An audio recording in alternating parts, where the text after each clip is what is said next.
বলতে পারবেন আমি এখন কোথায় দাঁড়িয়ে আছি? এটি একটি কারখানা, জাহাজ নির্মাণ কারখানা। এর বয়স 500 বছরেরও বেশি।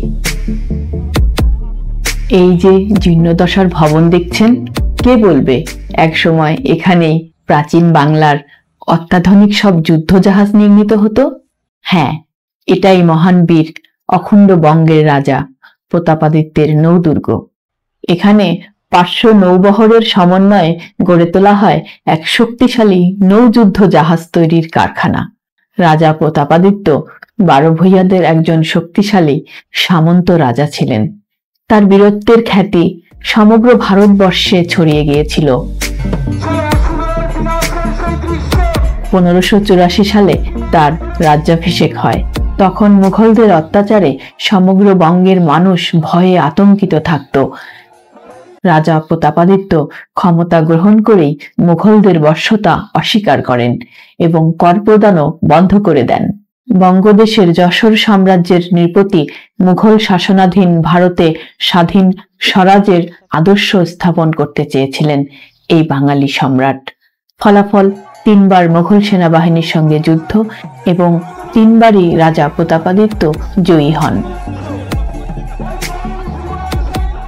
রাজা প্রতাপাদিত্য তার সামরিক শক্তিকে নৌবাহিনী, অশ্বারোহী, তীরন্দাজ, গোলন্দাজ সহ মোট 9টি ভাগে বিভক্ত করেছিলেন। তবে তিনি নৌশক্তির উপর বিশেষ গুরুত্ব দেন। রাজা প্রতাপাদিত্য তার অখণ্ড যশোর সাম্রাজ্য ধুমঘাট থেকে শুরু করে পশ্চিমে বিহারের পাটনা, দক্ষিণে উড়িষ্যার পুরী এবং পূর্বে চট্টগ্রামের সন্দ্বীপ পর্যন্ত বিস্তৃত করেন। অখণ্ড যশোর সাম্রাজ্যের রাজধানী ঈশ্বরীপুরের উত্তরে ছিল সচল প্রবাহের যমুনা নদী। বর্তমানে ঈশ্বরীপুর সাতক্ষীরার শ্যামনগর উপজেলায় অবস্থিত। এই যমুনার তীরেই যুদ্ধজাহাজ তৈরি ও মেরামতের জন্য একটা বড় পোতাশ্রয় নির্মাণ করেন রাজা। এটাই সেই পোতাশ্রয়ের অংশ।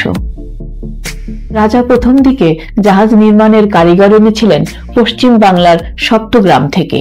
পরবর্তীতে এই কাজের দায়িত্ব দেন ফ্রেডারিক ডুডলিকে। তিনি জাহাজ নির্মাণ কাজের অধ্যক্ষ ছিলেন। ডুডলিকের নামানুসারে জাহাজঘাটার একটু দূরে গ্রামের নাম হয় দুদলি।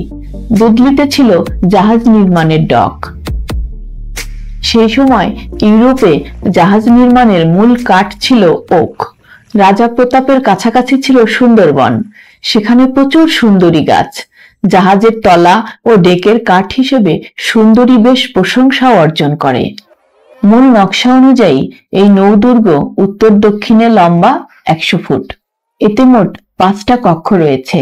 কয়েকশো বছর হয়ে গেল নকশা অনুযায়ী রুমগুলো এখনো চিনতে অসুবিধা হয় না। 1611 সালে রাজা প্রতাপাদিত্য চতুর্থবারের মতো মুঘলদের মুখোমুখি হন। তিনি বীরত্বের সঙ্গে যুদ্ধ করতে করতে বাঙালির বীর রাজা অবশেষে মুঘল সেনাপতি মানসিংহের কাছে পরাজিত এবং বন্দী হন। তবে বন্দী রাজা প্রতাপাদিত্যের মৃত্যু নিয়ে সঠিক কোনো তথ্য পাওয়া যায়নি। এখন স্থানীয় মানুষেরা এই জাহাজ কারখানার ইতিহাস সম্পর্কে তেমন কিছুই জানে না, জানে কেবল জাহাজঘাটার নাম। একটা জাতির জাতীয় বীরত্ব গাথা পরবর্তীতে বীর প্রজন্মের জন্ম দেয়। তাই ইতিহাস সচেতন মানুষের দাবি রাজা প্রতাপাদিত্যের বীরত্বের সাক্ষ্য এই নৌ পোতাশ্রয় রক্ষা করার। গ্রামে ঘুরতে এসে আমরা ইতিহাসের অজানা তথ্য জানলাম।